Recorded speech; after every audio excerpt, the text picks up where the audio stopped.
Olá, graça e paz ao seu coração. Mais um domingo, dia que fez o Senhor. Bem, e hoje nós vamos falar um pouco a respeito do neto de Abraão, chamado Jacó, filho de Isaque com Rebeca e gêmeo de Esaú. O nome Jacó significa aquele que vem do calcanhar. E a história relata que antes mesmo dos meninos nascerem, o Senhor havia dito que o mais velho serviria ao mais novo e que duas nações estavam sendo geradas no ventre de Rebeca, esposa de Isaque. Isaque tinha aproximadamente 60 anos quando gerou Jacó e Esaú. E realmente, Esaú veio a ser o primogênito, porque nasceu primeiro e logo após Jacó. E os meninos cresceram, se tornaram moços.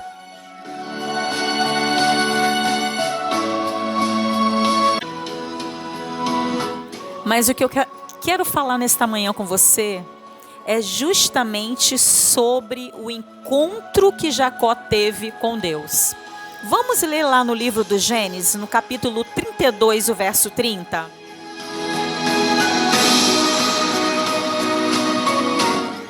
Aquele lugar chamou Jacó Peniel, pois disse: vi a Deus face a face, e a minha vida foi salva.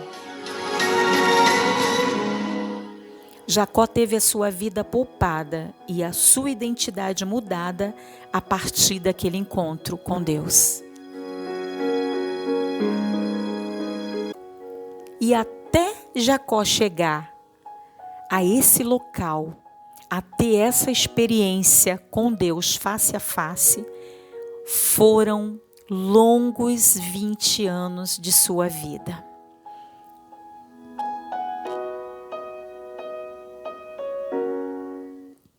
Mas muita coisa que aconteceu na vida de Jacó foi reflexo dos seus próprios erros, das suas próprias escolhas, do seu engano, da sua malícia.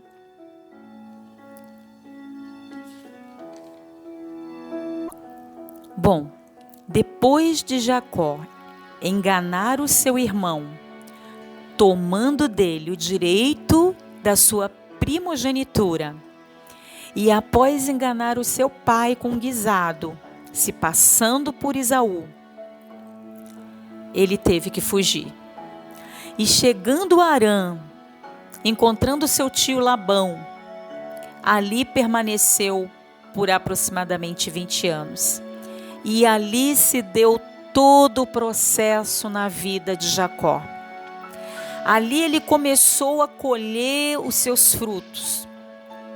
O enganador passa a ser enganado.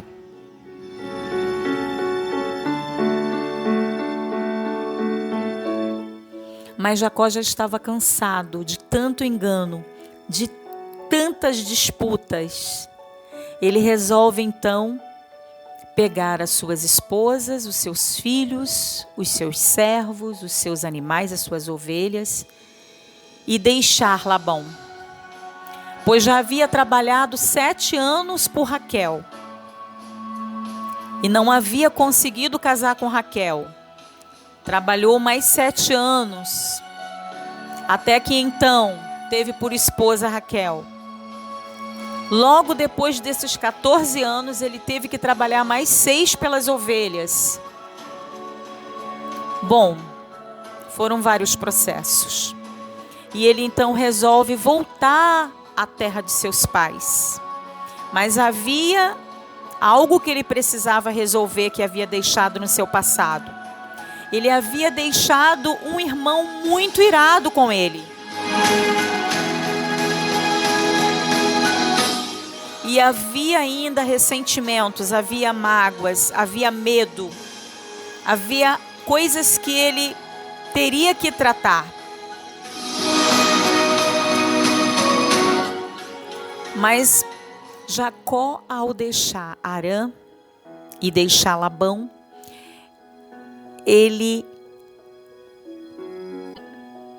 ainda passa por momentos com Labão, porque Labão o persegue, encontra, humilha, literalmente, dizendo que ele tomou todos os seus filhos, todos os seus servos, todos os seus animais e até mesmo os seus ídolos.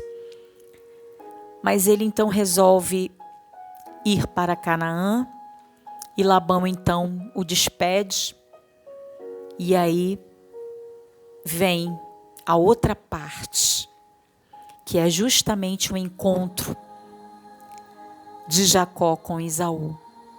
E Jacó então pede a alguns dos seus servos que vá com presentes à frente, para preparar o caminho para ele então encontrar o tão querido irmão.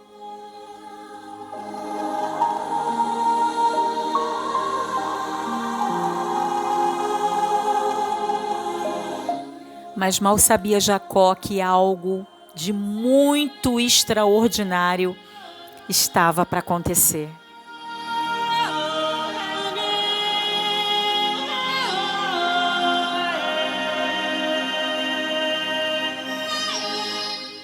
Jacó teve um encontro com Deus que transformou a sua vida para sempre.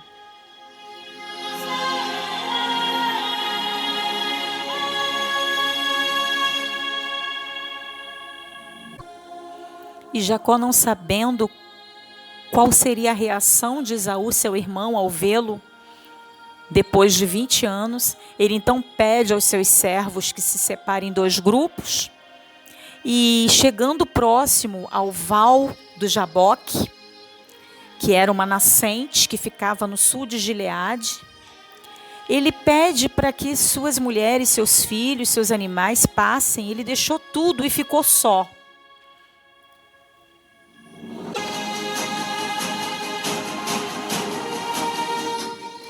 Jacó ficou só e a solidão tomou conta dele.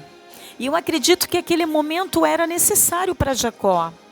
Ele precisava orar, ele precisava chorar, ele precisava se derramar, ele precisava ter um encontro real e, de repente, algo surpreendente acontece na vida de Jacó. Na altura do Val de Jaboque, ele lutou com o homem durante toda a noite.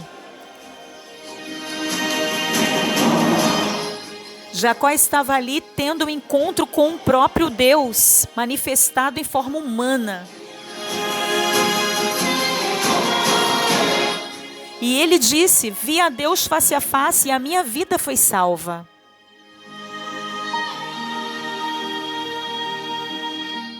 E daquele encontro resultaram várias coisas. Bom, a primeira delas foi a dependência total de Deus. Jacó estava sozinho, despojado de tudo que tinha. Estava só ele, na dependência exclusiva do Senhor. E é justamente essa forma que Deus quer, que Deus pede a mim e a você, essa condição de dependência, para que possamos realmente ter um encontro real com Ele.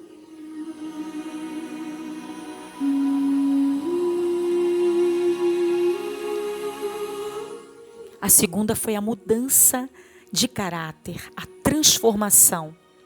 Ele deixou ir o Jacó velho para dar lugar ao Israel de Deus, a nova criatura de Deus, a nova identidade.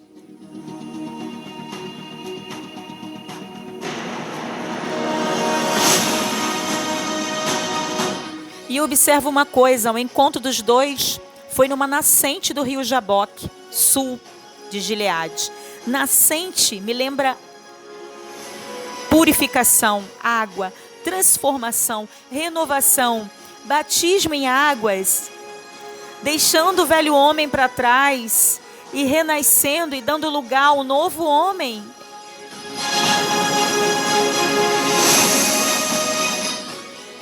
A outra coisa que me chama a atenção, ele lutou a noite toda, ele agarrou o anjo e não largou, enquanto ele não o abençoou. resiliência, persistência no propósito. Ele havia começado a luta e teria que ir até o fim. Mesmo que nessa luta ficasse uma marca. E o anjo teve que tocar a juntura da coxa de Jacó para que ele o deixasse.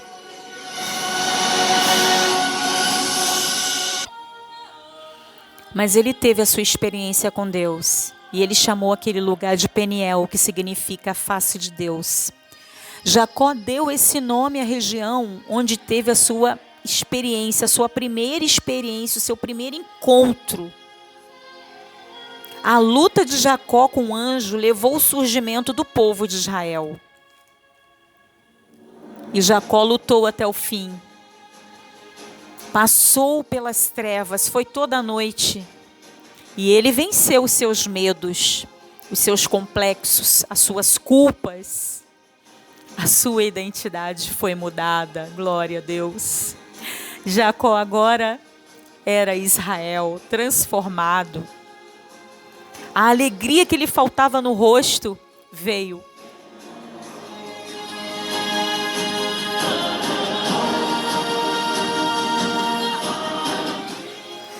Grande é o número de pessoas que ainda não tiveram o seu primeiro encontro com Deus, mesmo estando dentro das igrejas ou fora dela. Não consegue vencer e não conseguiu vencer ainda os seus medos, as suas trevas. Assim como Jacó, Deus te dá a oportunidade de você e ele palestrarem juntos. Ele quer você por inteiro, na dependência dele completamente.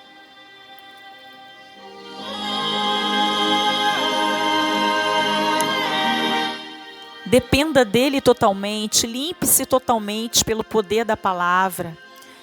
Em João capítulo 8, versículo 32, disse: conhecereis a verdade vos libertará.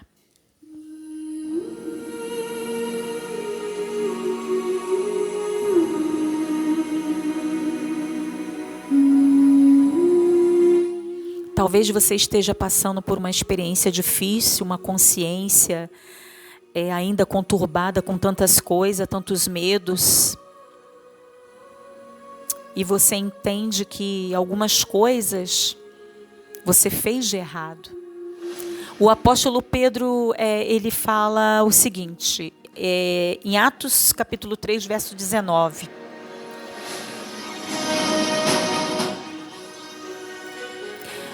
O apóstolo Pedro lhe diz às pessoas que perceberam que haviam de errado: arrependei-vos, pois, e convertei-vos para que sejam apagados os vossos pecados.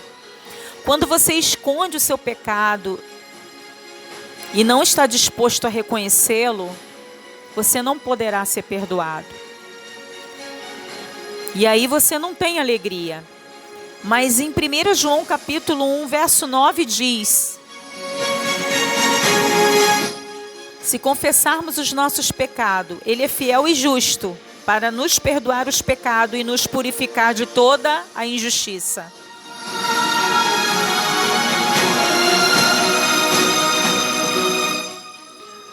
Você só poderá experimentar essa alegria se você confessar os seus pecados. Deus quer que você se torne um ramo na videira de Jesus Cristo. E a sua vida se tornará significativa e muito interessante. E aqui eu termino com essa experiência de Jacó, desejando a você uma excelente semana e seus dias sejam regados de coisas boas. Um abraço cheio de esperança e paz.